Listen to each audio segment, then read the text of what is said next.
7h, 9h, Europe 1 matin.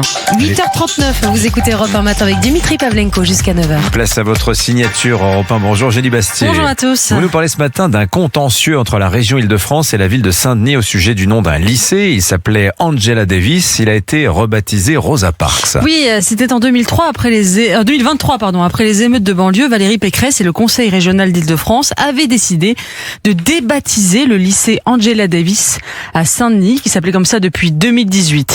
Valérie Pécresse avait jugé que la militante antiraciste américaine Angela Davis était une personnalité trop conflictuelle. Il faut dire que c'est une intellectuelle marxiste, membre du Parti communiste américain, proche des Black Panthers et de la mouvance révolutionnaire noire américaine, passée par la prison après que son nom ait été mêlé à une prise d'otage meurtrière. Cette militante prône l'abolition des prisons, dénonce le racisme systémique à l'œuvre en Occident et contre la loi interdisant le voile à l'école en France qu'elle juge islamophobe et soutient le mouvement de boycott contre Israël. On peut en effet donner mieux comme exemple à la jeunesse de banlieue.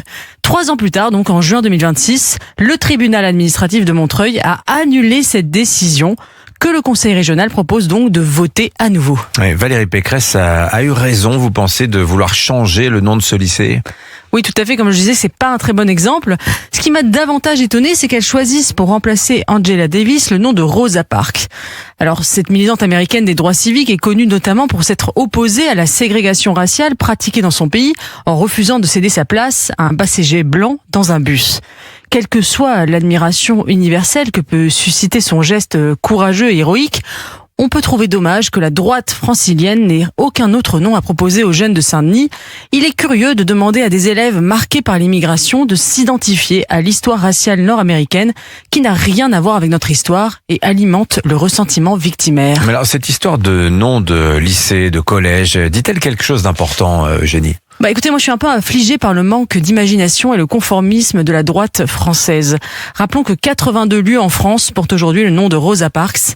Alors on aurait pu proposer par exemple pour ce lycée de Saint-Denis le nom d'un des rois morts, comme l'appelle le nouveau maire de Saint-Denis, enterré dans la basilique de la ville, histoire que les jeunes habitants, pour majorité issus de l'immigration, s'identifient au grand roman national français.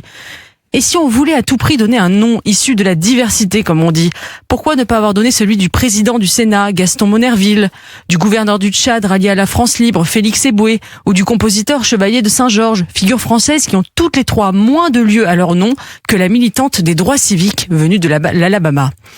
Vous savez, ces petits renoncements à notre histoire commune cultivent la désappartenance. Bien sûr, l'admiration pour les grands hommes est universelle. Il est important de connaître ceux qui se dressent contre l'injustice aux 4 coins du monde.